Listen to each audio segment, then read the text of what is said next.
스톤의 영어 성경. 오늘은 예레미야와 예레미야 애가를 다 읽었는데, 예레미야를 읽고 이렇게 소감문을 발표할 시간이 됐는데,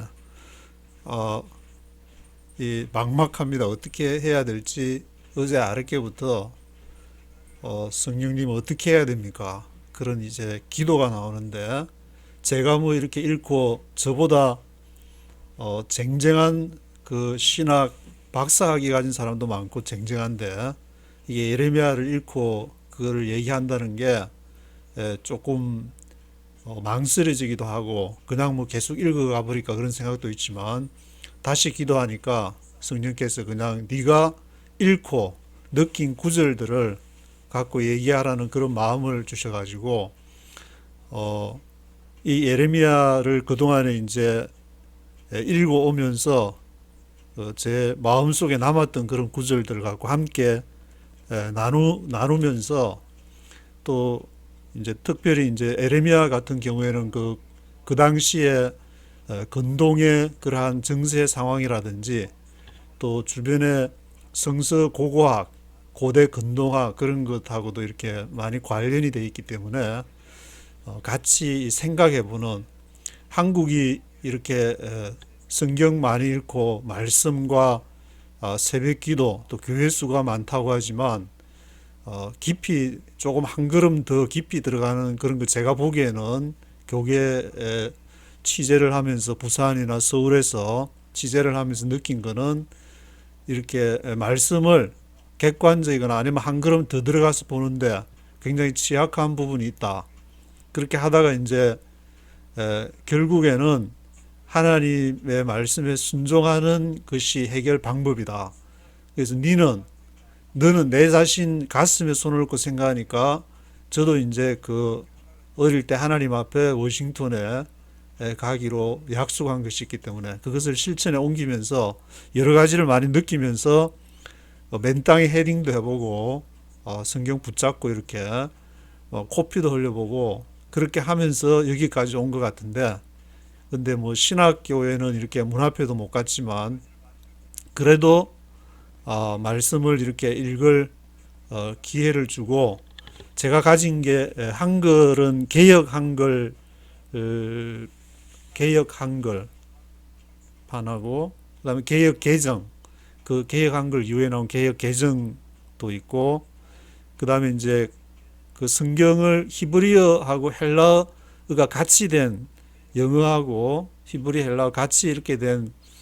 그것도 가지고 있어서, 이 스트롱 남바라고 있습니다. 스트롱 남바를 보면서 원문이 좀 부족하면은 그걸 찾아서 갈 수도 있으니까. 그래서 예레미야의 시대 배경을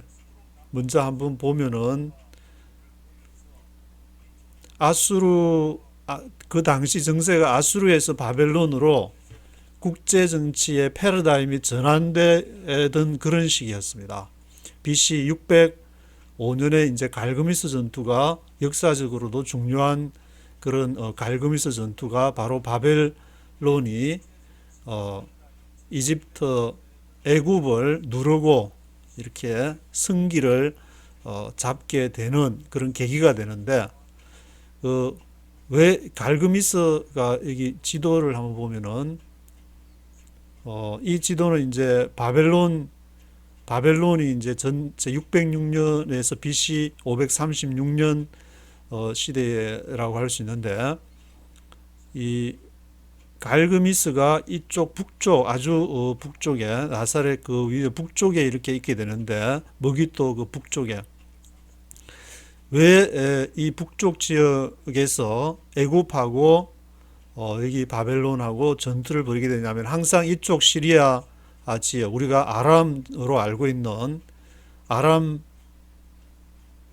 아람이라는 것은 전체 나라라기보다는 그 한 도시가 모여서, 이쪽 갈대아도 아람의 한 이렇게 그 흐름이라고 볼 수가 있는데, 이쪽에서 이집트와 항상 메소포타미아 이쪽 지역이 대결을 벌이는 이 장소라고 할 수 있기 때문에, 애굽의 영향력이 이 강성할 때는 시리아 위에까지 이렇게 올라가는 그런 영향력이 있기 때문에 여기에서 그 바벨론하고 한판 전쟁을 벌여가지고 거기에서 이제 짱구가 됐다, 그렇게 볼 수 있는 그러한 시기였고, 그리고 예레미야가 활동하는 시기는 요시야 왕 13년 때부터 예레미야가 선지자 활동을 시작했다고 본문에 기록이 되어 있는데, 요시야 왕은 개혁을 시도한 그런 왕으로 유명한 왕인데, BC 640년에 시작을 했으니까, 그 요시야 왕이 즉위를 했으니까 거기서 13년을 빼면은 BC 627년 경에 예레미야가 활동을 시작해서 한 40 몇 년, 거의 50년 가까이 하지 않았나, 그런 생각이 드는데, 그래서 이 요시야 왕이 이제 처음에 요시야 왕이 하고 나서 개혁을 시작한 것이 아니라 아마 좀 있다가 천천히 하다가 예레미야가 활동을 시작할 때쯤에는 이렇게 본격적으로 요시야 왕이 그게 그런 개혁 작업을 시작하지 않았을까. 그 개혁이라는 것은 그 이스라엘이 출애굽을 해서 여기 이제 가나안 땅에 들어오게 되면은 그때부터 뭐 할렐루야 주님만을 섬기겠습니다, 그런 상황이 아니고, 거기에 이제 적응해서 살게 되고, 쭉 그 사사기나 이렇게 쭉 사무엘상하, 열왕기상하를 읽어보면은 그 당시에 이렇게 하나님만 섬긴 것이 아니라는 것을 정확하게 나와 있는데, 그 하나님이 지키라고 하는 안식일, 그 안식년, 희년, 안식년은 6년을 일하고 있는데 7년째는 그 사람들을, 동족들이면 풀어주고, 그리고 희년은 50년째에는 모든 것을 다 리셋해서 처음으로 돌아가는 것인데, 그런 것을 다 실천하지 않았다는 그러한 내용이 본문에 나오기 때문에, 그리고 결국 이제 바벨론에게 포로로 잡혀가고 그리로 이주를 해서 그 지키지 않은 안식년과 희년을 지키게 한다는 그러한 이렇게 내용도 나오기 때문에 그러한 것이 쉽지가 않았다. 그래서 요시야 왕이 31년 동안의 즉위 동안에 계획을 실천했지만 머기토 전투에서 전사를 하고 난 이후에 한 BC 609년 정도로 추정되는데, 그 이후에 다시 또 이렇게 한 사람의 지도자가 강력한 리더십을 갖고 갈 때는 그렇게 따라갈 수밖에 없는 그러한 상황이었지만 또다시 돌아가지 않았나, 그런 생각이 드는데, 그런 이제 상황들을 이렇게 고려하면서 제가 쭉 그 전체를 읽어보면서 이제 어제 아랫게 쭉 한글로 이렇게 쭉 읽어보면서 다시 한번 생각해 봐야 될 것을 그것을 했는데, 한번 같이 읽어보는 묵상해보는 그런 시간을 갖도록 하겠습니다. 1장 1절에 베냐민 땅 아나돗의 제사장들 중 hil기야의 아들 예레미야라 그랬는데, 예레미야가 제사장이었고 자기 아버지도 제사장들 hil기야라는 그런 제사장으로서 있었는데, 주로 이제 그 제사장들에 대해서 과감하게 이제 도전하는 그러한 내용의 예언이었고, 10절에 보면은 보라, 내가 오늘 너를 여러 나라와 여러 왕국 위에 세워 내가 그것들을 뽑고 파괴하며 파멸하고 넘어뜨리며 건설하고 심게 하였느니라. 예레미야 너를 세워가지고 어떻게 사용하느냐면은 plug off, break down, destroy, to overthrow, to build and to plant 하게 하겠다. 뭐를 그렇게 하느냐면은 over nations and over kingdoms, 열방들과 왕국들을, 주로 이제 바벨론에 대해서 예루살렘 멸망을 결론에 가서는 하고 싶은 말이 예루살렘 멸망한다, 예루살렘 작살난다는 그런 걸 예언했지만, 그 나중에 이제 뒤편에 가면서 애굽에 대해서, 블레셋에 대해서, 모압에 대해서, 그리고 이제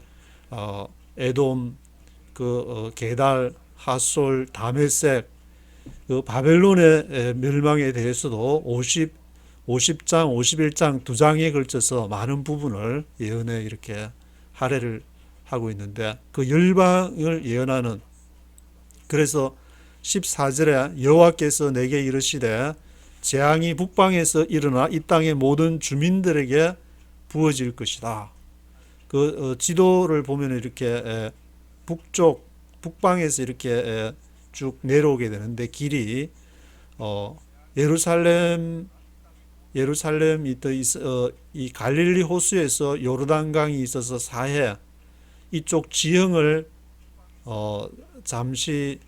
묵상해 보면은 말씀만 묵상하지 말고 이렇게 지도를 보면서 왜 그랬을까 이렇게 가만히 쳐다보고 있으면은 이렇게 그럴 수밖에 없었겠구나. 북방이라고 하는 것은 지도로 전체적으로 보면은 이 바벨론이 동북쪽에 이렇게 위치했지만 이렇게 북쪽 이스라엘 쪽에서 보면은 성경은 그 이스라엘 하나님의 관점에서 예루살렘의 시각에서 기록된 그런 이렇게 책이라고 볼 수 있으니까 이 북방에서 오는 길을 보면은 여기 머깃도도 보이고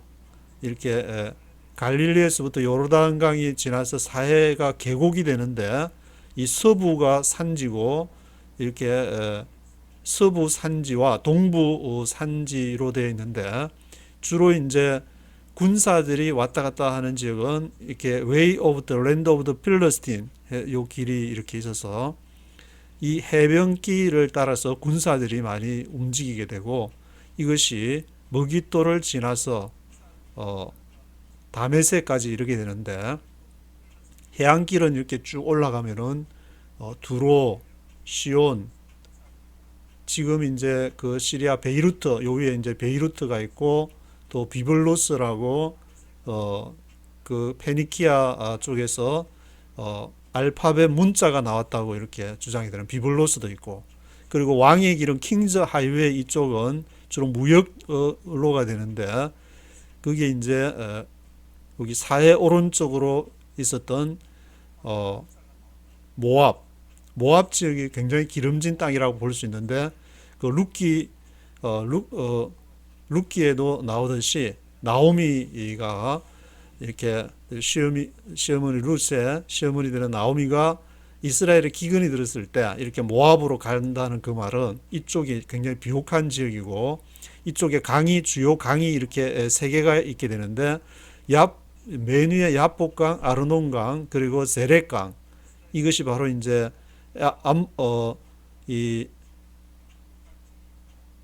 암몬과 모압을 가르는 어떤 경계선 역할을 하고 있는데 모압 땅이 바로 이렇게 야복강에서부터 세렛강 이 사이에서 평야를 차지하고 있는 그러한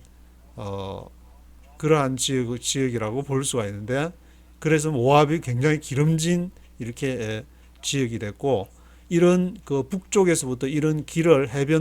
해변로 또는 무역로 이런 걸 타고 내려오게 되니까 그리고 예루살렘에서 바벨론이 포로로 이렇게 잡아갈 때 그것을 라마에서 거기에서 뭐 조사를 하고 이렇게 잡아갔다 그러니까 여기 라마도 있고 다 북쪽에 위치하고 있으니까 북방에서 일어나서 이 땅의 모든 주민들에게 재앙이 부어질 것이다. 18절에서 19절을 보면은 보라 내가 오늘 너를 그 온 땅과 유다 왕들 그 지도자들 그리고 제사장들 그 땅 백성 앞에 견고한 성읍 쇠기둥 노성벽이 되게 하였은즉 그들이 너를 치나 너를 이기지 못하리니 이는 내가 너와 함께하여 너를 구원할 것임이니라 여호와의 말이니라. 예레미야에게 너가 예언을 하게 되는 것은 유다 왕들, 지도자들, 제사장들 아주 이렇게 빵빵한 사람들 대상으로 본인도 물론 제사장이었지만 그 땅 백성 그런 사람들 앞에서 너가 견고한 성읍, 쇠기둥, 노성벽이 되게 해서 너를 치겠지만 그러나 이기지 못할 것이다. 왜냐하면 내가 너와 함께하는 너가 하나님의 말을 예언하고 있기 때문에 너를 치나 이기지 못할 것이다. 바로 이제 이 지도는 그 아시리아, 요 바벨론 앞에 아시리아가 있는 지도인데, 또 일타가 이렇게 시간이 되면 한번 돌아와서 같이 묵상을 해보도록 하겠습니다. 2장 13절에는 내 백성이 두 가지 악을 행하였는데 곧 그들이 생수에 고는 데는 나를 버린 것, 스스로 웅덩이를 판 것인데 그것은 그 물을 가두지 못할 터진 웅덩이들이다. 23절에서 24절까지는 내가 어찌 말하기를 나는 더럽혀지지 아니하였다. 바알들의 뒤를 따르지 아니하였다 하겠느냐. 골짜기 속에 있는 내 길을 보라. 내 행한 바를 알 것이니라. 발이 빠른 암낙타가 그의 길을 어지러이 달리는 것과 같았으며 너는 광야에 익숙한 덜 암나기들이 그들의 성욕이 일어남으로 헐떡거림 같았도다. 그 발전기에 누가 그것을 막으리요. 그것을 찾는 것들이 수고하지 아니하고 그 발전기에 만나리라. 암낙타, 덜 암나기들이 발정이 나가지고 그렇게 달리는 것처럼 그 예루살렘의 상황이 멸망하기 전에 상황이 그랬다 그랬는데 그것은 비단 예루살렘만을 말하는 것이 아니라 모든 인간들이 인간은 다 성욕을 가지고 있는 것이고 다 그런 욕망이 있는 존재들인데 그것을 하나님이 원하시는 바 어떻게 잘 제어해 가서 아내와 함께 그렇게 성욕을 같이 제어를 해나가고 가족들과 함께 그것을 이렇게 잘 제어를 해나가야 되는데 그 당시에는 아주 그렇지 못한 것을 여러 군데서 이렇게 볼 수가 있게 되는 것이고 대한민국도 지금 보면은 이렇게 여러 북한에서 제조한 마약들이 엄청나게 많이 들어와 있는 것으로 나와 있고 그것을 이렇게 고위층을 대상으로 인터넷상에서 자기들만 이렇게 가입하는 그런 사이트들 만들어 가지고 거기에서 이상한 동영상들 보면서 그런 것들이 많은 걸 보면은 대한민국도 예외가 아니라고 말할 수 없는데 36절에 내가 어찌하여 내 길을 바꾸어 부지런히 돌아다니느냐 내가 아수르로 말미암아 수치를 당함 같이 또한 애굽으로 말미암아 수치를 당할 것이라. 그 아수르로 말미암아서 수치를 당한 것은 북쪽 이스라엘 BC 722년에 멸망을 했는데 또 애굽으로 말미암아 수치를 당할 것이라.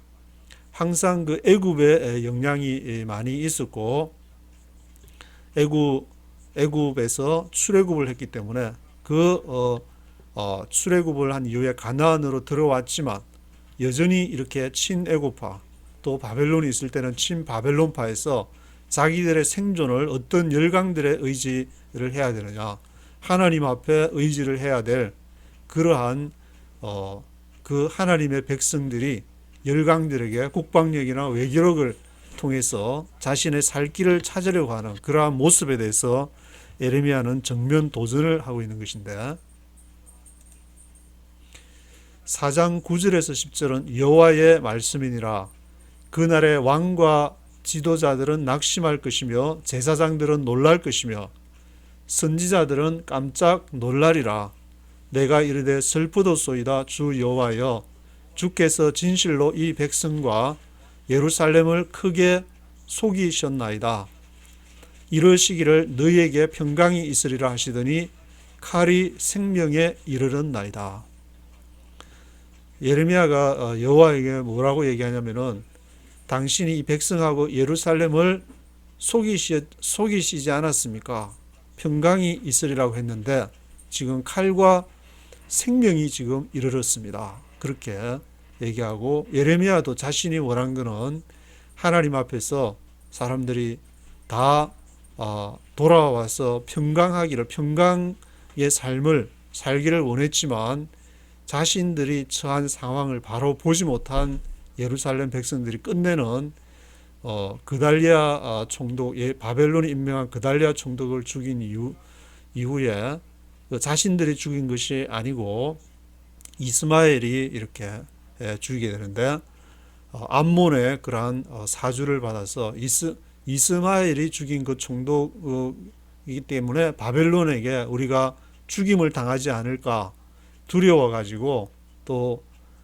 애굽으로 피하게 될 때야 피하지 말라 그렇게 얘기를 해도 피하는 그런 상황이 발생한 것을 볼 수 있고 14절에는 예루살렘아 내 마음의 악을 씻어버리라 그래하면 구원을 얻으리라 내 악한 생각이 내 속에 얼마나 오래 머물겠느냐. 예루살렘의 악을 씻어버리면 구원을 받고 언제든지 마지막 막판까지도 에레미야가 강조한 것은 회개하고 돌이키면은 살게 된다. 물론 그것이 이제 개인적인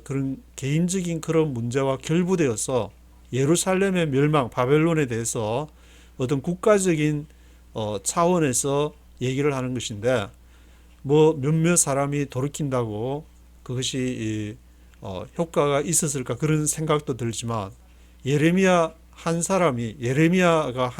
지금 기록은 되었지만 그 당시에 분명히 이렇게 하나님 앞에서 돌이켜야 된다고 그렇게 생각하고 같이 예레미야의 말씀에 동조하는 사람들도 있었을 것인데 그렇지만 그것이 전체 흐름으로서 돌이켜서 그 흐름을 주도하지 못할 때에 그것이 망하게 될 수밖에 없는 그런 상황에 가기 때문에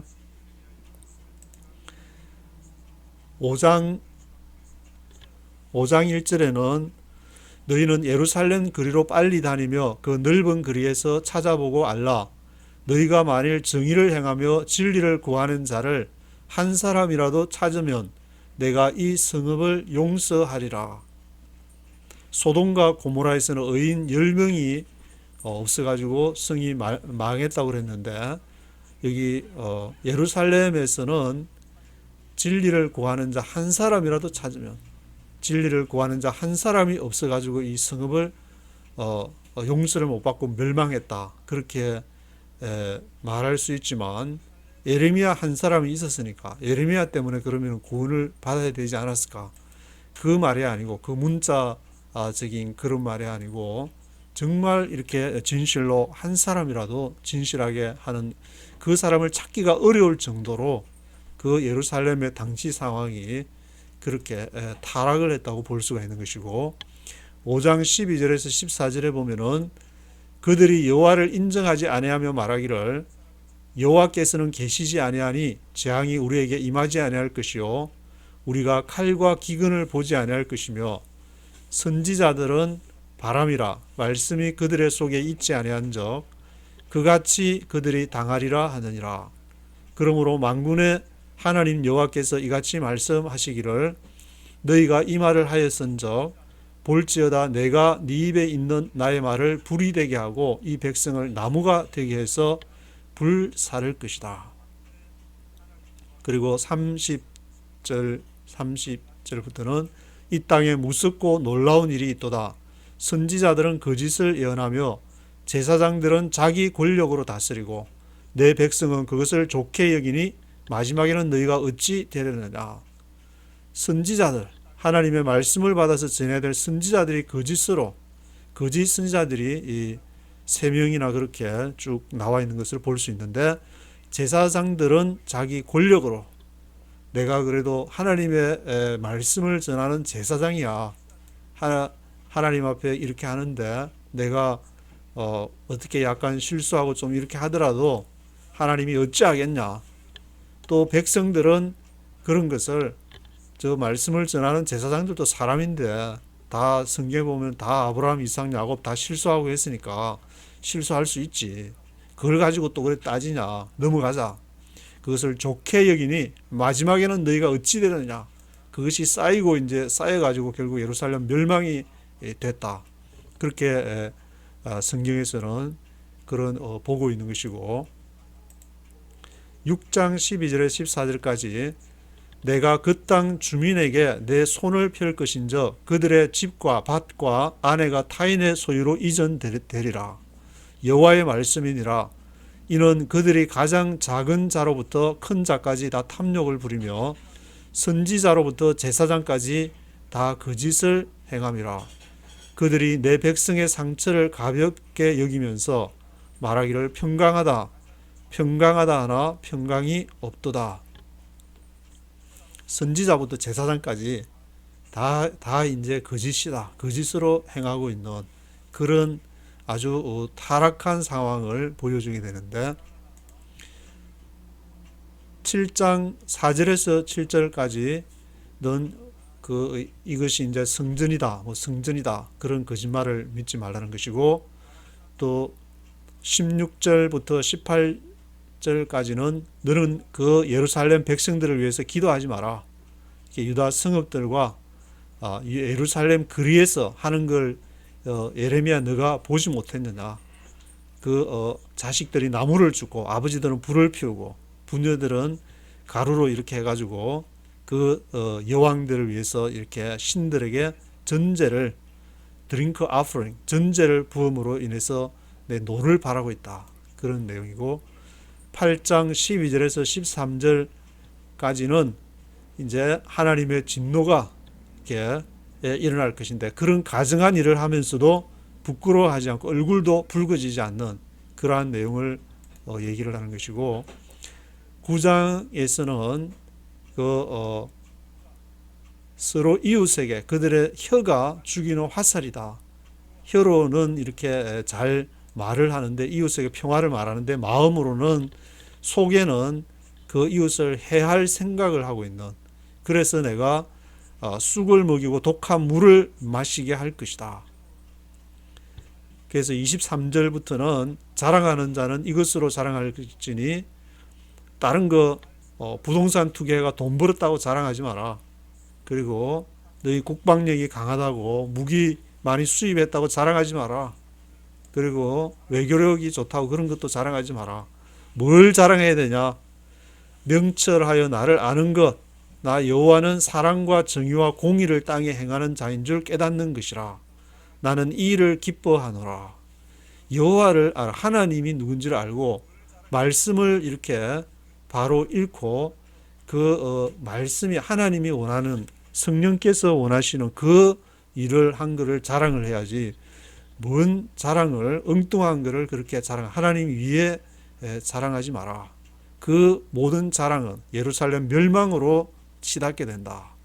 그런 이렇게 얘기를 계속하는 것이고 10장에서도 10장에서 말하는 것은 여호와께서 이같이 말씀하시되 여러 나라의 길을 배우지 말라. 이방 사람들은 하늘의 징조를 두려워하거니와 너희는 그것을 두려워하지 말라. 제가 요거 하고 나서 이제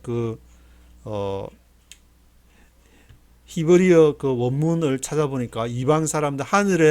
하늘의 징조를 찾아보니까 하늘이라는 것이 점성하고 이렇게 관련해서 점성이라는 말도 나와 있는데 당시에 바벨론이 이렇게 느부갓네살 왕이 이렇게 섬겼던 신은 마르둑 신이라고 마르둑 신을 섬기다가 43년 동안 느부갓네살 왕이 바벨론을 통치했기 때문에 자기 사람들을 어마무시하게 심어놨는데 근데 바벨론 왕의 바벨론의 거의 막판에 왕이었던 나보니두스가 섬겼던 신은 마르둑이 아니라 다른 신들을 섬기게 되어서 그것이 나중에 이렇게 페르시아 이제 고레스 왕이 바벨론을 무너뜨릴 때 성문을 이렇게 활짝 열어준 사람들이 나보니두스가 섬겼던 그거를 시기를 해서 앞에 느부갓네살 왕이 섬겼던 마르둑파가 이렇게 느부갓네살 파들이 성문을 활짝 열어뒀다고 그렇게 기록이 되어 있는데 하늘의 징조 바로 나보니두스가 섬겼던 것은 달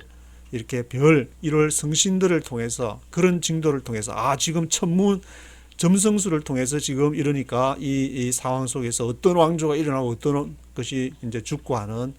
사실 고대 왕조에서는 점성술이 대단히 영향을 많이 끼친 것은 사실이지만 성경에서는 그런 점성술 하늘의 징조를 이방 사람들은 하늘의 징조를 두려워하거니와 너희는 그것을 두려워하지 말라 그렇게 얘기를 하는 것이고 너희는 이같이 그들에게 이르기를 천지를 짓지 아니한 신들은 땅 위에서 이 하늘 아래에서 망하리라. 천지를 점성을 이렇게 운행하시는 분이 하나님이라는 것을 명심을 해라. 그러한 이렇게 내용들이 쭉 나오고 있습니다. 그리고 11장에서는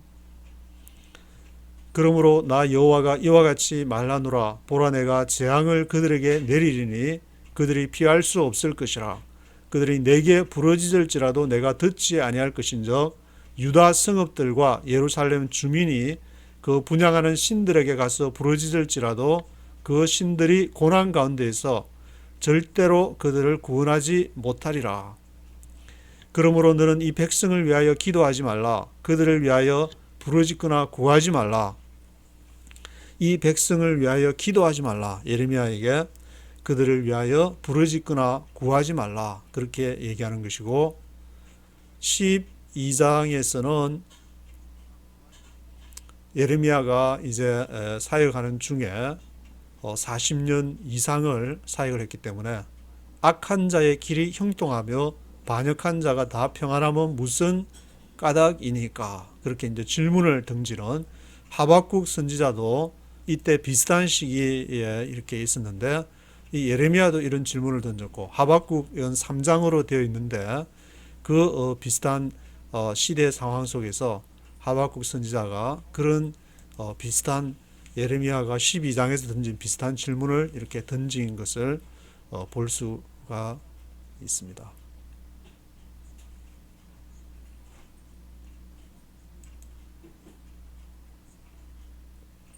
그리고 이제 14장부터는 이제 거짓 선지자들에 대한 얘기가 상당히 많이 기록이 되어 있고, 구체적으로 뭐 하냐냐라든지 거짓 선지자들이 이렇게 예레미야와 대결하는 그러한 장면들이 기록이 되어 있는데, 선지자들이 내 이름으로 거짓 예언을 하도다. 나는 그들을 보내지 아니했고 그들에게 명령하거나 이르지 아니했거늘 그들이 거짓으로 예언하는데, 어떤 예언이냐면은 칼과 기근이 이 땅에 이르지 아니하리라 하는 그러한 것을, 평안할 것이다. 하나님이 전쟁을 일으키지 않을 것이다. 그런 얘기를 하는 것이고, 그래서 그 거짓 선지자들이 어떻게 될 것이냐, 그러한 얘기들을 또 하게 되는데, 모세와 사무엘이 내 앞에 섰다 할지라도 내 마음은 이 백성을 향할 수 없나니 그들을 내 앞에서 쫓아 내보내라. 그들이 만일 내게 말하기를 우리가 어디로 나아가려 하거든 너는 그들에게 이르기를 죽을 자는 죽음으로, 칼을 받을 자는 칼로, 기근을 당할 자는 기근으로, 포로될 자는 포로되음으로 나갈 것이다. 유다 왕 히스기야의 아들 므낫세가 예루살렘으로 행한 것으로 말미암아 내가 그들에게 이렇게 벌을 내릴 것이다. 그 얘기를 하고 있는 것인데, 히스기야는 아수르의 군대 18만 5천 명이 왔을 때에 하나님 앞에 기도함으로 말미암아 그들을 물리치지만, 그가 또 하나님 앞에서 15년 동안의 생명을 연장받게 되어서 므낫세를, 그 15년 사이에 므낫세를 낳게 됐는데, 그렇지만 므낫세가 아버지하고는 정반대로 아주 여기 므낫세 통치 기간이 687년에서 642년 동안에 히스기야 다음에 므낫세가 왕이 되어서, 그것이 55년 동안, 므낫세가 55년 동안 했는데, 이 므낫세가 완전히 나라를 그때 말아먹었기 때문에, 내가 므낫세 때문에, 므낫세 히스기야 아들 므낫세가 예루살렘에 행한 것으로 말미암아 내가 그들을 세계 여러 민족 가운데 흩으리라. 그러니까 예루살렘이 멸망한 것은 그 당시에 뭐 잘못 한두 개를 가지고 한 것이 아니고, 굉장히 그동안에 하나님이 원하시는 일을 행하지 않은 것이 쌓이고 쌓여서 멸망한 것이라고 볼 수 있는 것인데, 17장에 에서는 여호와께서 이같이 말씀하시니라. 무릇 사람을 믿으며 육신으로 그 힘을 삼고 마음이 여호와에게서 떠난 그 사람은 저주를 받을 것이다. 근데 여호와를 의지하고 여호와를 의뢰하는 사람은 복을 받을 것이다. 이게 저주를 받을 것이다. 저주를 얘기를 한편에서는 하면서 또 한편에서는 복을 받을 것이다. 항상 하나님의 말씀은 양면을 가지고 있는 것이고 너가 회개하면은 하나님이 그 멸망을 거두게 된다는 것도 끝판까지 예레미야 선지자가 그것을 얘기하는 것이고 복과 저주도 마찬가지고 너희가 지금 사람을 믿고 육신으로 그것을 해서 너희의 그러한 힘으로 뭔가를 할 수 있을 것이라고 생각하면 저주를 받을 것이지만 여호와를 의지하고 여호와를 의뢰하는 사람은 복을 받을 것이다. 이렇게 양면을 항상 하나님의 말씀은 얘기를 하고 있는 것이고 그것은 대한민국에서도 예외가 될 수 없는 것이고 그 지정학적 위치를 보면은 너무 이렇게 대륙 세력과 해양 세력이 만나는 곳에서 있는 것이고 이스라엘과 예루살렘은 세 대륙이 만나는 교차하는 그 지점이라고 볼 수가 있기 때문에 유럽과 아시아, 아프리카 그 사이에서 우리가 예레미야를 읽으면서 바로 그것이 예루살렘에 말하는 것이 아니라 대한민국을 향해서 대한민국의 그 교회들을 향해서 그 하나님을 믿는다고 자부하는 그 사람들을 향해서 말하는 것이라는 것을 알아야 되는데 내가 어느 민족이나 국가를 뽑거나 부수거나 멸하를 할 때에 만일 내가 말한 그 민족이 그 악에서 돌이키면은 그 내가 재앙을 돌이키겠고 그러나 어느 민족이나 국가를 건설하거나 심으려 할 때에 만일 그들이 나 보기에 악한 것을 행하여 내 목소리를 청종하지 아니하면은 내가 유익하게 복을 주려고 했다가 그 복에 대해서도 다시 뜻을 돌이킬 것이다. 그러니까 이 말은 전체를 보면은 내가 아무리 멸망이라고 얘기를 할지라도 돌이켜서 회개하면 그것을 거두는 것이고 근데 내가 복을 주려고 막 이렇게 왔다가 보니까 그 하는 것을 보니까 다시 또 개차반으로 돌아갔다. 그러면 복을 주지 않는 것이기 때문에 그것을 취하는 것은 내가 어떻게 하나님을 선택을 할지 내가 다른 것을 선택할지 취하는 것은 나에게 달려있기 때문에 내가 어떻게 하나님 앞에 반응하냐는 문제지 아무리 주일 성소 11조 열심히 하고 아무리 이렇게 어떤 형식적으로 된 그것을 열심히 한다는 그 문제가 아니라는 것을 알 수 있는 것이고 그러면은 하나님 앞에 잘 행한다는 것은 무엇이냐? 그것은 사람 개인과 그 단체나 그 국가에 따라서 성령께서 그 나라나 그 개인에게 뭐라고 하시느냐 그 사람이 어떤 시츄에이션에 있는가에 따라서 다르기 때문에 그것을 어떤 하나의 딱 규정된 것으로 정해가지고 이렇게 해야 하나님을 섬기는 것이다. 저렇게 해야 하나님 앞에 복을 받는 것이다. 그렇게 말할 수가 없기 때문에 그것은 이제 성경 말씀을 읽으면서 개인에게 또는 단체에게 적용해야 될 그런 문제가 그래서 우리가 날마다 말씀을 읽는 것이고 또 저도 이렇게 바이블 1311을 하면서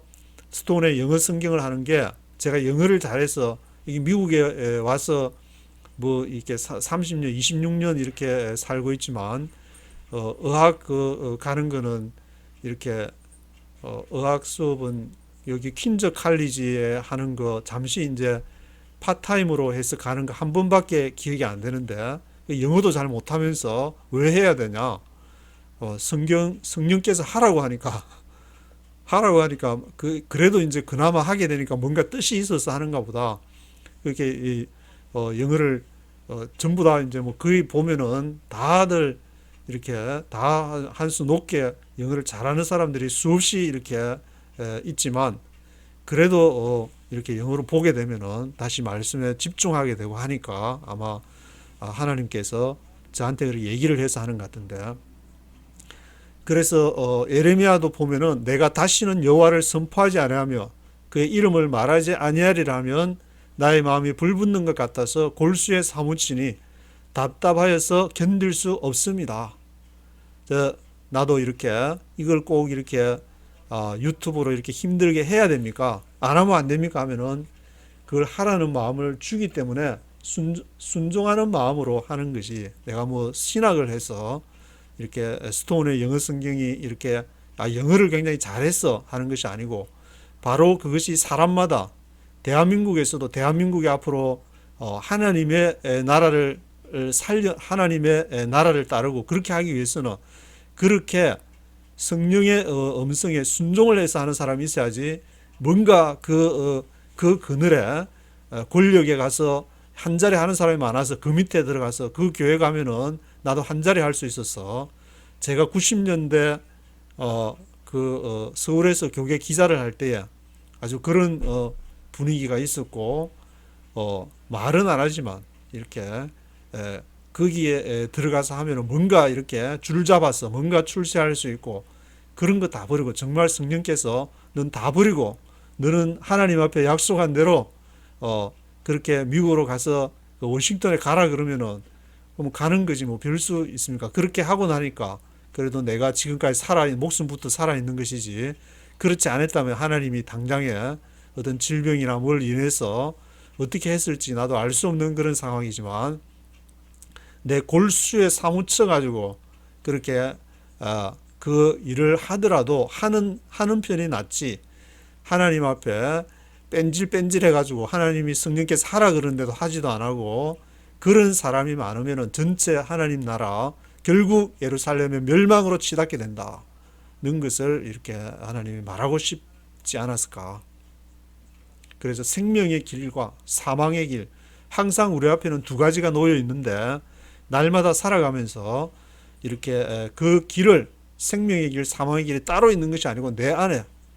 내가 속한 그런 단체 속에 있기 때문에 이거는 외쳐라 그러면은 에레미야가 목숨을 걸고 외쳐야만이. 왜냐하면은 하나님의 나라가 바로 지금 여기에 눈에 보이는데 말 안 할 수가 없으니까.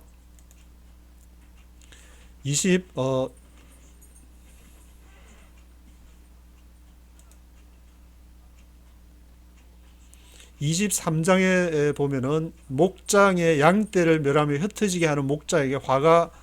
있을 것이라고 그렇게 얘기를 하는데, 그 예루살렘에서 또 가증한 일을 보았는데 그것이 사람으로 그 악에서 돌이킴이 없게, 그 목자들은 그 사람들이 하나님에게서 떠나고 하면은 그것을 돌이키게 해야 되는데, 악에서 돌이키지 않도록 평안하다, 그렇게 신앙생활 하면 돼. 신앙생활하는 게 다 그런 거지 뭐 별거 있냐, 이런 식으로 정말 물론 이제 다 그렇게 모든 경우에 그렇게 하라는 말은 아니지만, 그런 사람들에게는 내가 그들에게 쑥을 먹이고 독한 물을 마시게 할 것이다. 이는 사악이 예루살렘 선지자로부터 나서 온 땅에 퍼질 것이다, 그렇게 얘기를 하는 것이고, 23장 28절에는 여호와의 말씀이니라 꿈을 꾼 선지자는 꿈을 말할 것이고 내 말을 받은 자는 성실함으로 내 말을 말할 것이다. 그래서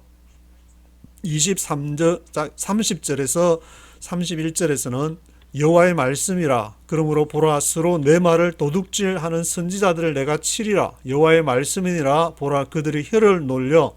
여호와가 말씀하셨다는 선지자들을 내가 칠 것이다. 하나님이 거짓 선지자들에 대해서 내가 손볼 것이다, 내가 칠 것이다. 그런 것이 평소에는 물론 뭐 그냥 넘어갈 수 있었겠지만, 지금 하나님께서 2020년에 2018년부터 점점 저 작은 소리가 들리더니 2020년에 무슨 일이 생길까 했는데, 코로나 바이러스를 통해서 완전히 세상을 이렇게 뒤집어 놓는 상황이 초래되는데, 이때에 정말 목자들이 나와서 사람들이 그 악에서 돌이킬 수 있도록 그렇게 말씀을 선포해야 되는데, 그렇게 선포해야 될 목자들이 한쪽 하나님의 시각으로 보는 것이 아니라 한쪽 편에 서가지고 미국 편에 서가지고 중국 편에 서가지고 또는 어느 쪽 편에 이렇게 서서 하나님이 아닌 것은 모두 하나님과 대적이 되게 되는데,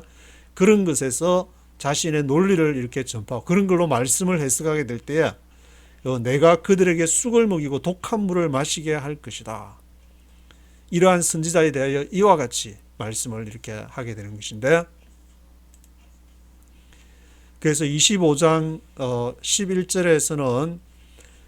예레미야가 바벨론 70년 동안에 바벨론의 왕을 섬길 것이라는 말을 예언을 하고 있는 것인데, 70년이 끝나면 내가 바벨론 왕과 그 나라와 갈대아인의 땅을 그 죄악으로 말미암아 불하여 영원히 폐허가 되게 할 것이다. 이런 또 놀라운 예언을 하고 있는 것인데, 이 예언을 하고 있는 때가 바로 바벨론이 이렇게 막 이렇게 부상을 해서 떠오르기 시작하는 그때 예언을 하는 것이지, 다 멸망하고 나서 그렇게 나무 위키인가 어떻게 인터넷에 보니까 이 예레미야는 다 멸망을 하고 나서 기록한 것이다, 그렇게 하는데, 그는 성경을 예레미야를 이렇게 다 꼼꼼히 읽어보지 않고 하는 말들이 이렇게 많이 있는데, 너무 이렇게 지금 이제 유튜브나, 저도 물론 유튜브로 이렇게 하고 있지만 유튜브나 인터넷에 그렇게 떠다니는 거죠. 직접 말씀을 읽어보지 않고 그렇게 하는 것이 너무 많고, 누가 말하면은 누구 유명한 사람이 얘기했더라. 이 25장의 말씀은 바로 바벨론의 멸망, 바벨론이 부상할 때에 그렇게 이러한 예레미야 예언이 있었던 것이고, 70년 동안 바벨론의 왕을 섬기게 될 것이다. 이 내용을 이제 다니엘서에 가면은 다니엘이 70년 70일에 이 말씀을 묵상하다가 그것을 깨닫게 된다는 그러한 내용도 나오게 되는데, 그래서 이 성경의 이 말씀은 굉장히 넓고 깊이 있는 말씀이기 때문에 이것을 어떤 사람이 뭐 안다고 해가지고 아는 것이 아니라 천분의 일, 만분의 일 계속 하나님의 역사, 하나님이 이끌어가는 그러한 역사라는 것은 우리가 도무지 알 수 없지만 조금 이렇게 조금 나타내 보여줌으로, 저도 중학교 때 새벽기도 가면서 하나님이 조금 보여준 것이 있는데, 그것이 이렇게 대학을 졸업할 때까지 머릿속에서 떠나지가 않았기 때문에, 또 내가 살기 위해서는 하나님 앞에 순종하는 것이 내가 사는 길이라고 생각했기 때문에 지금까지 이렇게 여기 오게 된 것 같은데, 그런 하나님이 조금씩 보여주는 그것도 우리가 감당하기 힘들 만큼의 그런 것이 있는 것이고, 대한민국을 살아가는 지금의 이 시대의 이 세대가 하나님이 보시는 어마무시한 그러한 이렇게 그러한 계획이 있는데도 그것을 알지 못하면은 마치 경제 부흥을 한 것이 우리의 힘으로 경제 부흥을 한 줄 알고, 또 이렇게 국방력과 외교력이 마치 우리가 잘해서 하는 것처럼 같이 이 장관들이 모여서 회의를 잘해가지고 경제 계획을 잘 세워가지고 동맹을 잘 맺어가지고 그런 것이라고 생각하겠지만, 하나님이 이 대한민국을 통해서 한반도를 통해서 뜻하신 하나님의 나라 계획이 있다는 것을 바로 알아야 되고, 선지자들, 제사장들, 그 목회자들, 그런 사람들이 바로 그 말씀을 해야 되는데, 그렇지 않게 될 때 예레미야 한 사람을 당할 수 없듯이 그 말씀을 가지고 나오는 사람을 절대로 당할 수 없을 것이고, 거짓 선지자들은 그에 대해서 징벌을 받게 될 것이다. 그래서 이 거짓 선지자 중에서 바로 28장에 보면은 선지자 하나냐가 나오게 되는데, 여호와께서 너를 보내지 않았는데 너가 백성에게 거짓을 믿게 한다. 그러므로 여호와께서 이와 같이 말씀하시되 너를 지면에서 제할 것이다. 금년에 너는, 올해 너는 죽을 것이다. 그래서 선지자 하나냐가 그의 7째 날에 죽었더라. 그런 말씀이 있는데, 이 하나님의 말씀은 우리가 알 수 없는 신비한 방법으로 나타나지만, 그것이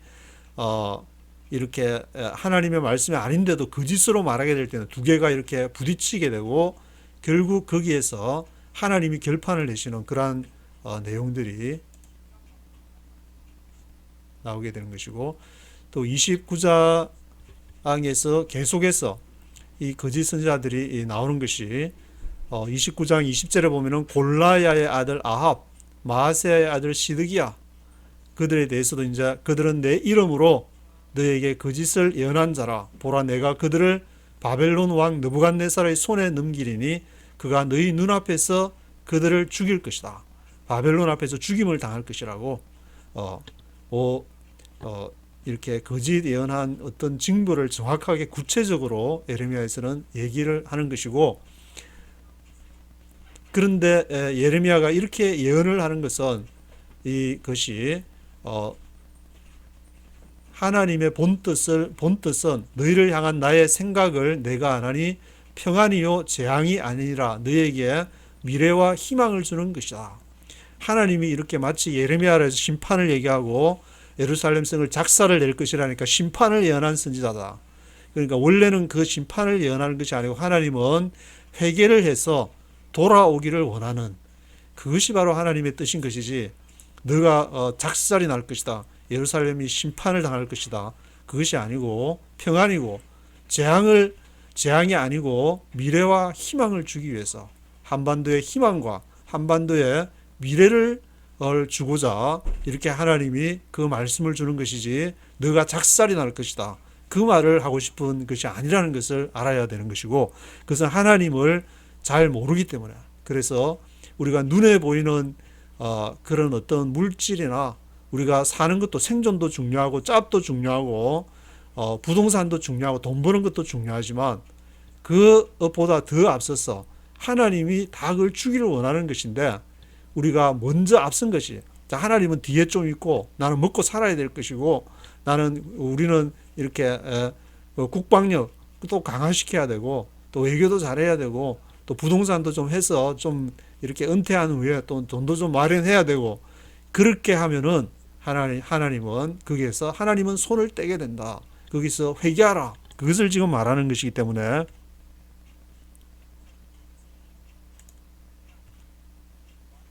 그리고 30장에서는 그런 하나님의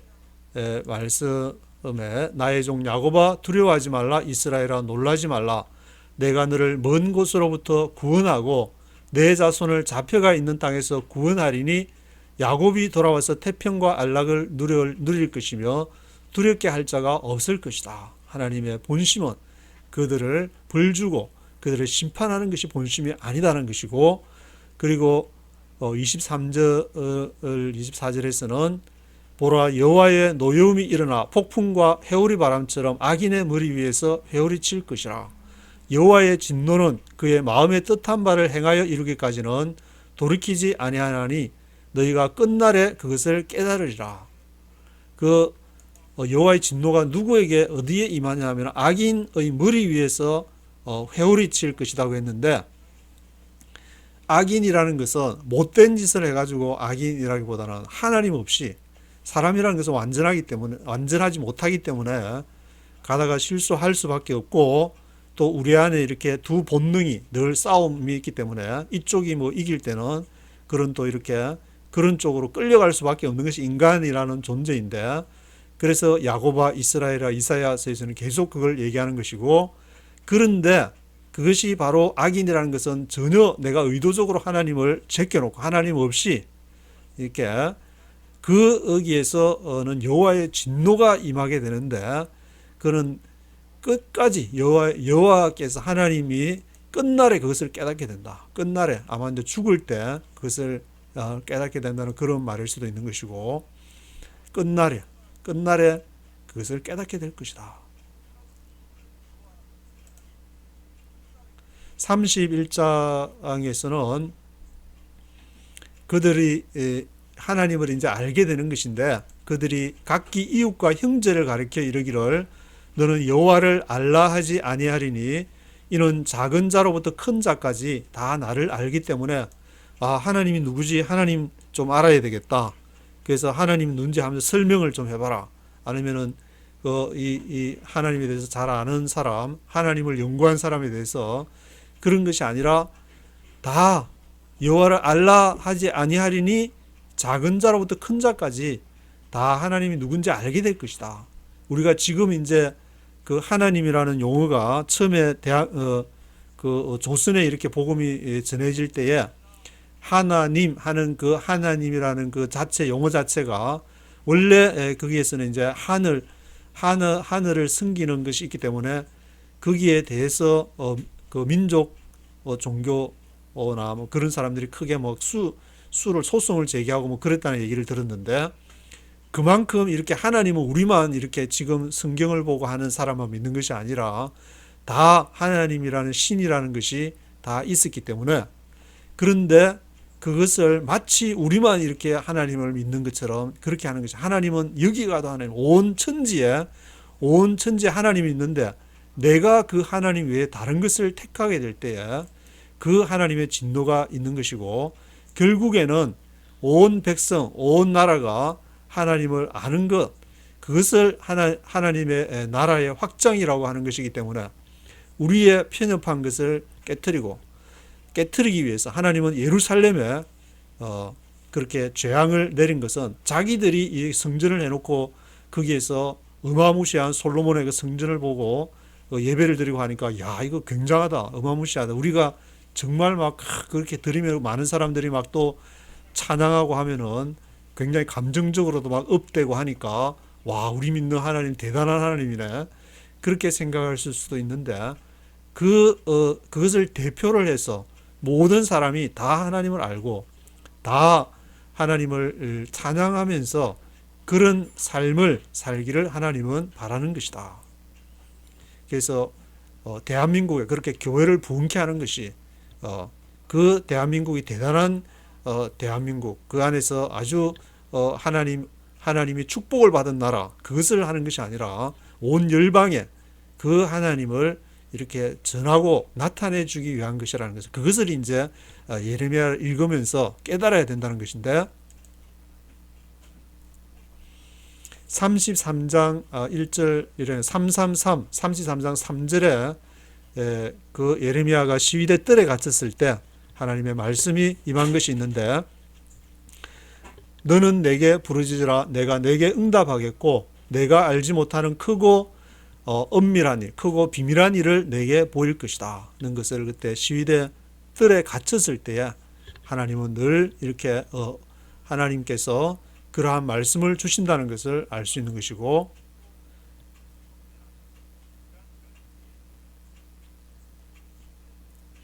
34장에서는 시드기야 왕이 히브리 남녀 노비를 놓아서 자유롭게 하는 그런 내용이 나오게 되는데, 노비를 자유롭게 하고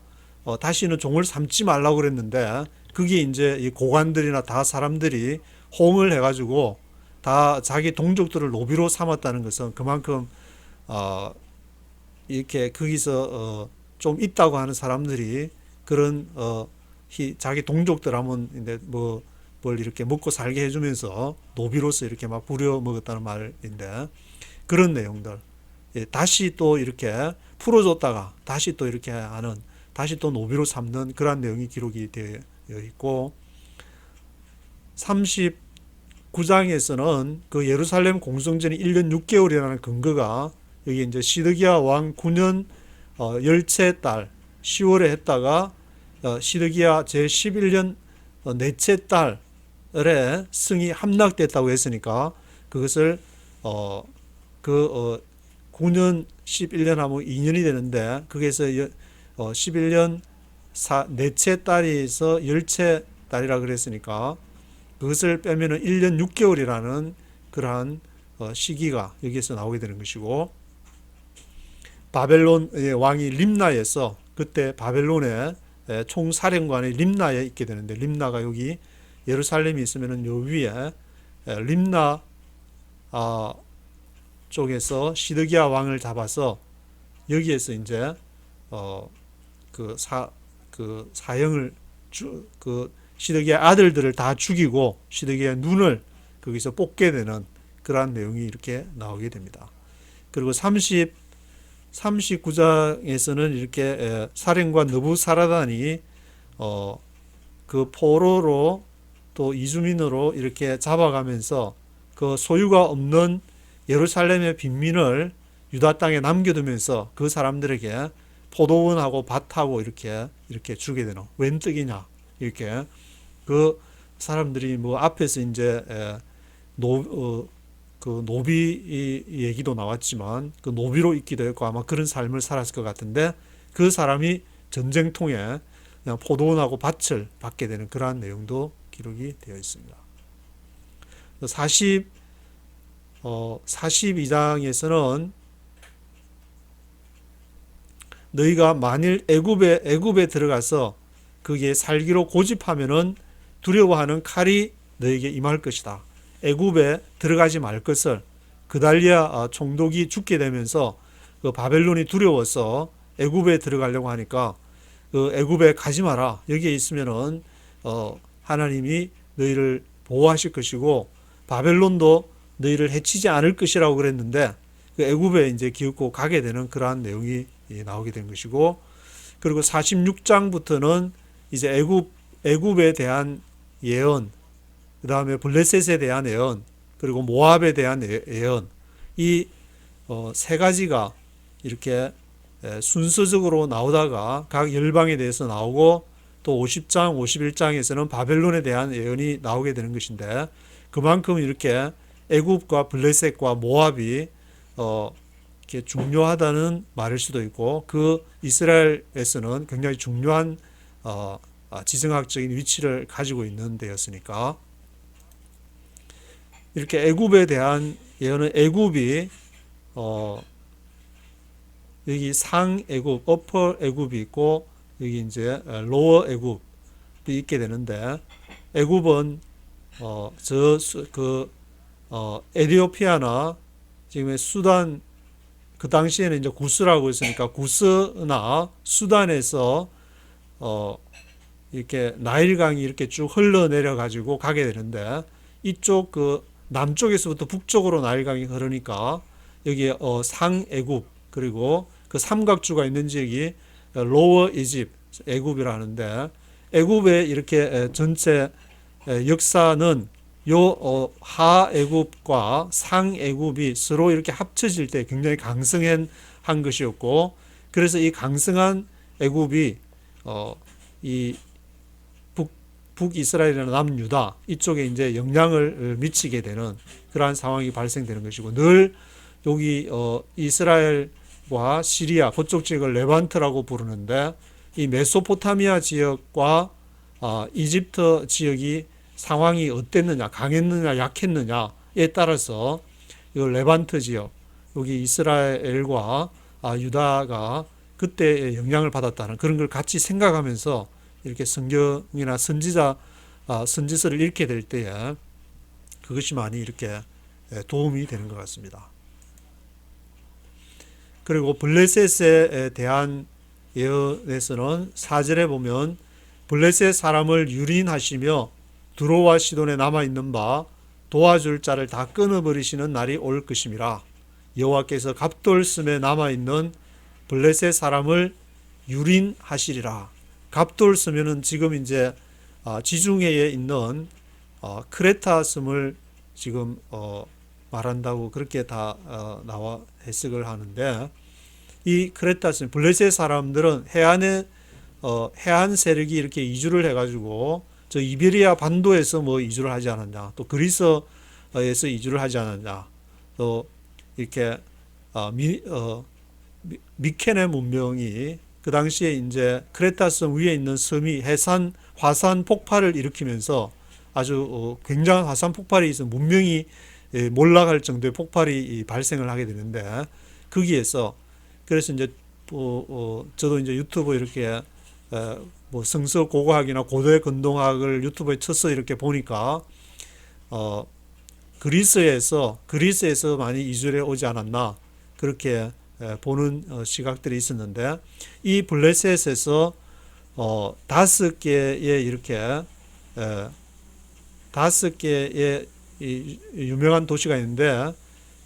이 시계 방향으로 돌아가면서 가자로 시작해서 가드로 끝마치는, 가로 시작해서 가로 마치는데, 가자, 에스글론, 아스돗, 에그론, 가드, 이렇게 5개가 중요하기 때문에, 그리고 가자라는 이 지역 아래로는 지금 이스라엘이 점령하고 있는 가자 스트립이 이렇게 있는데, 이쪽이 중요한 이유는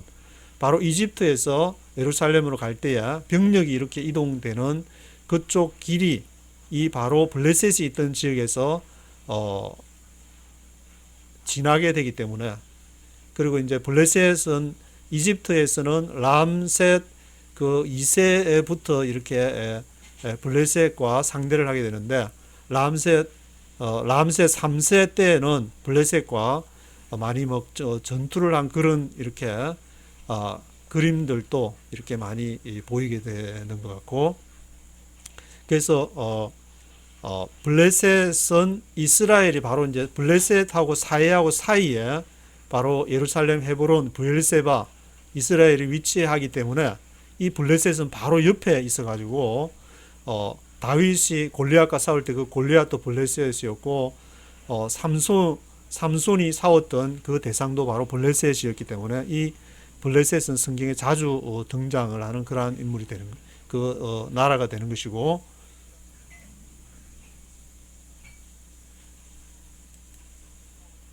그리고 48장에서는 모압에 대한 예언. 모압은 여기 사해 오른쪽으로 강이 이 세 개 이렇게 주요한 강이 있게 되는데, 야복강, 아르논강, 그리고 제렛강 이렇게 있는데, 그 강을 중심으로 모압 지역이 이렇게 사해 오른쪽으로 위치해 있기 때문에 에르미야에서도 바로 이집트, 애굽에 대한 예언, 그리고 블레셋에 대한 예언, 그 다음에 모압에 대한 예언으로 가고, 그리고 이제 주변 나라들로 이렇게 순서적으로 간 것 같은데, 그 에돔에 대한 예언, 그 다음에 이제 49장에 가면은 암몬에 대한 예언, 에돔에 대한 예언, 다메섹, 게달, 핫솔, 엘람 이렇게 나오게 되는데, 암몬, 모압, 에돔 이렇게 이쪽 그 외우는 거를 아모레, 암몬, 모압, 에돔 순서대로 북쪽으로부터 내려오면서 암몬, 모압, 에돔 이렇게 외우면은 헷갈리고, 암몬이나 모압이 사실 헷갈렸는데 그 모압이라는 건 모압 여인 생각하면은 굉장히 풍요로운 곡창지대, 그것이 바로 사해 오른쪽으로 강 세 개가 흐르는데, 그 강 세 개가 야복강, 아르논강, 제렛강, 그 세 개 오른쪽에 모압이 위치한다. 그렇게 생각하면은 좋을 것 같습니다. 그 북쪽으로 암몬, 아래쪽으로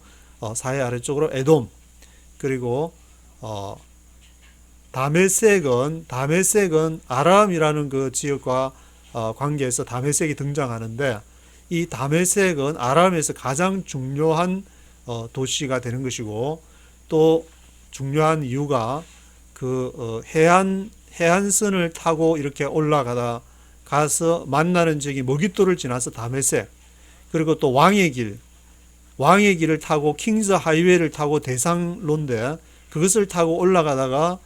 만나는 지역이 다메섹이 되기 때문에 해안길과 그리고 동쪽 산지에 위치한 그런 무역길에서 같이 만나는 것이 다메섹이라고 할 수 있기 때문에 다메섹이 나오는 것이고, 게달과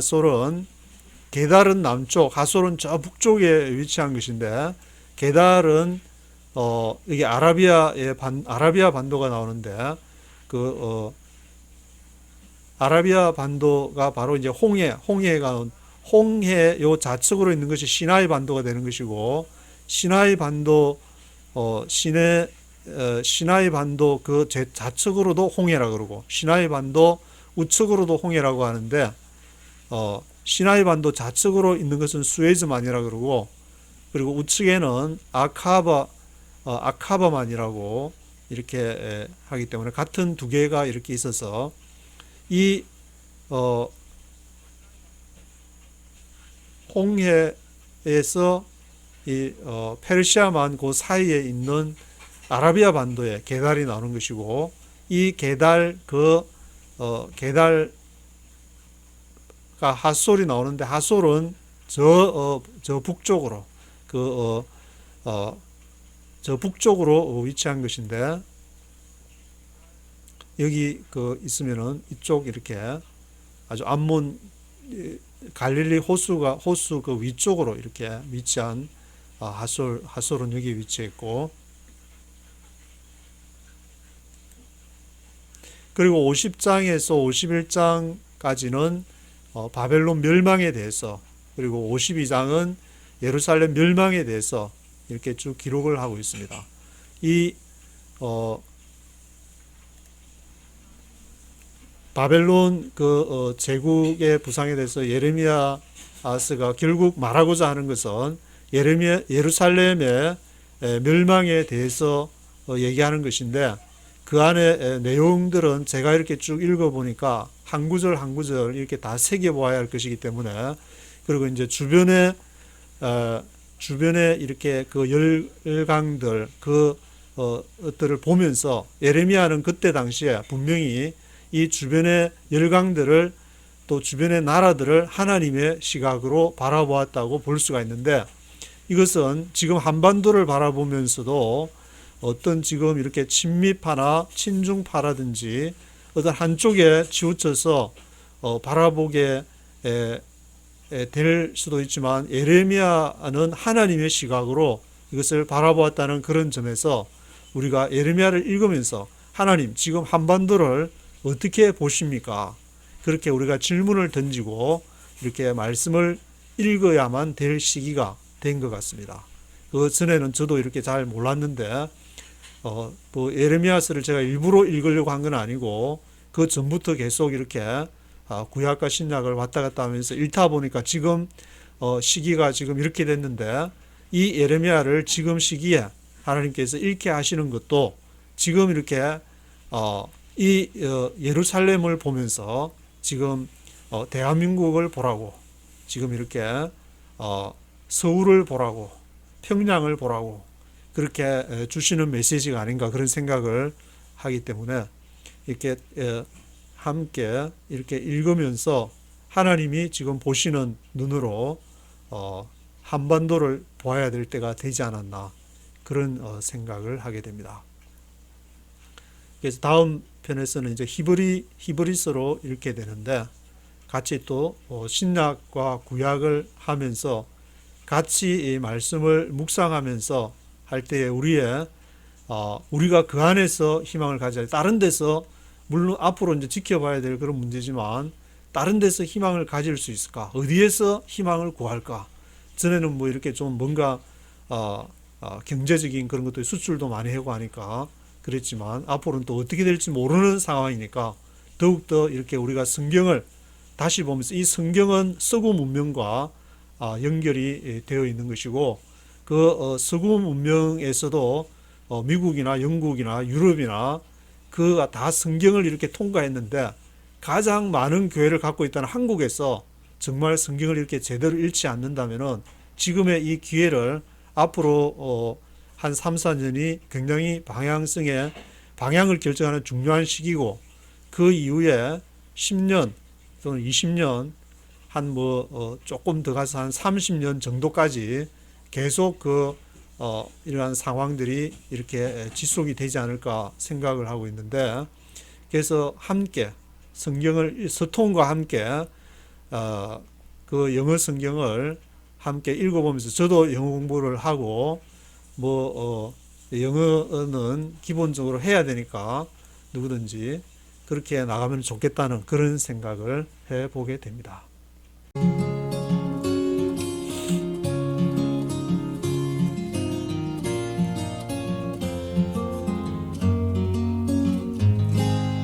나사렛의 예수께서 이 땅에 오셨네. 그는 어지러운 세상 속에서